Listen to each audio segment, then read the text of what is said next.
Hi, I'm Brandon Powell, and this is Why It Matters.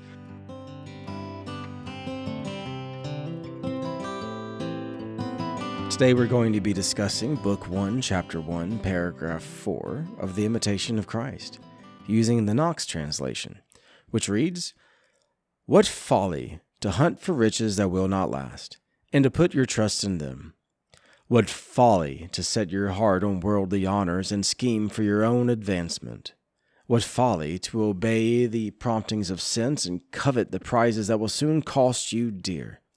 What folly to pray for a long life, without caring whether it is lived well or badly, to think only of your present existence, instead of making provision for the world to come, to fall in love with what passes in a moment instead of hurrying on to the goal where eternal happiness awaits you." Okay, so that's paragraph 4. And like all the paragraphs in The Imitation of Christ, I find this challenging. So the first thing that I actually think of when I hear this paragraph is when Jesus talks about having treasures on earth. Matthew 6:19 says, "Do not lay up for yourselves treasures on earth, where moth and rust consume, and where thieves break in and steal, but lay up for yourself treasures in heaven, where neither moth nor rust consumes, and where thieves do not break in and steal." One of the many problems with wealth is that we think it's going to provide us with security.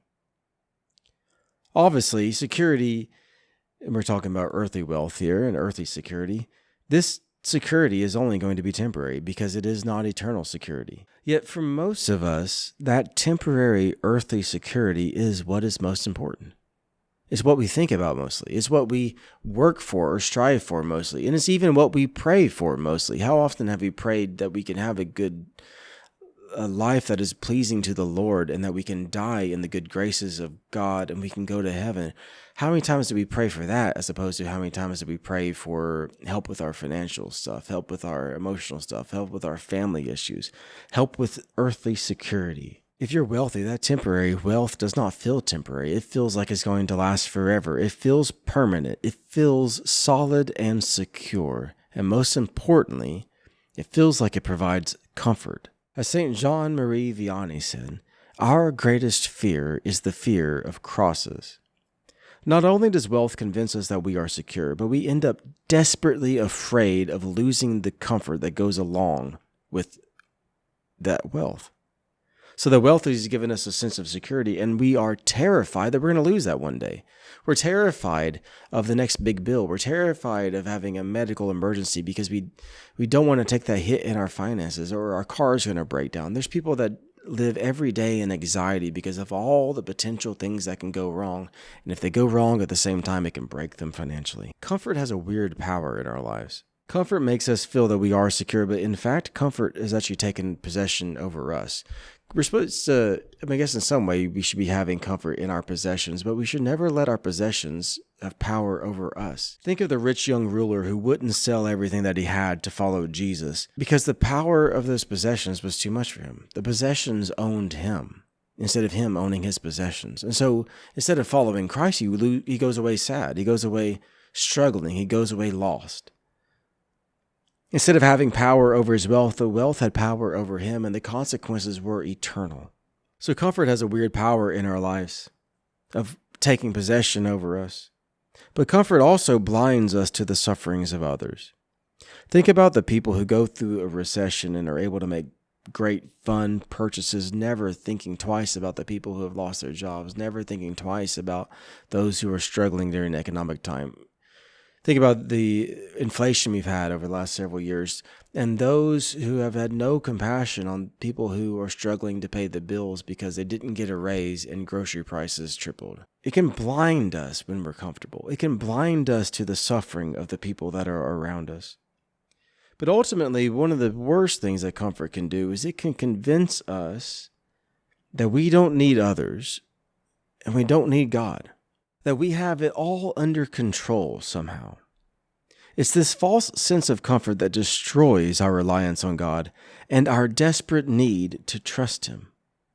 When we're comfortable, we get that tunnel vision, and we end up missing a lot of the needs around us, and we miss the opportunities to do a lot of good. St. Paul advises his disciple, St. Timothy, to instruct the wealthy to approach things differently.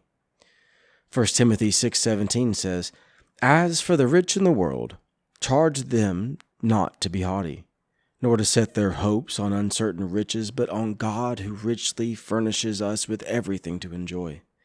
They are to do good, to be rich in good deeds, liberal and generous, thus laying up for themselves a good foundation for the future so that they might take hold of the life which is life indeed." So St. Paul is warning them to be rich in love, to be rich in good deeds. What a different life we would have if we strove to be rich in good deeds rather than rich in wealth. You see, so many people crave being influencers, desperately wanting to be rich and having people envy them. You have so many more people who waste so much time feeling like they don't matter, struggling because they feel insignificant because they are not wealthy and they can barely survive. But God is calling us to be rich. Rich in love, rich in mercy, rich in virtues, rich in good works. Jesus warns us in Matthew 16, "For whoever would save his life will lose it, and whoever loses his life for my sake will find it. For what will it profit a man if he gains the whole world and forfeits his soul? Or what shall a man give in return for his life? For the Son of Man is to come with his angels in the glory of the Father, and then he will repay every man for what he has done." If we gain everything and yet we've lost our soul, then we've really gained nothing. So we need to be aware that we don't chase after the things of this earth, but we store up treasure in heaven through prayer, good works, acts of mercy, reparation. We need to think not only of our present existence, but also of the eternal dwelling place, whether that's heaven or hell for us. If we keep an eye on heaven, then we will ask more questions like, how is this going to help me to become a better person? Rather than how can I get more out of this situation? How is this situation going to form my character? Instead of how can I get more out of this situation? I'm Brandon Powell, and this is Why It Matters. The calling is challenging, but it's the most important challenge you can have. Join us next time as we finish Book 1, Chapter 1 of The Imitation of Christ. God bless.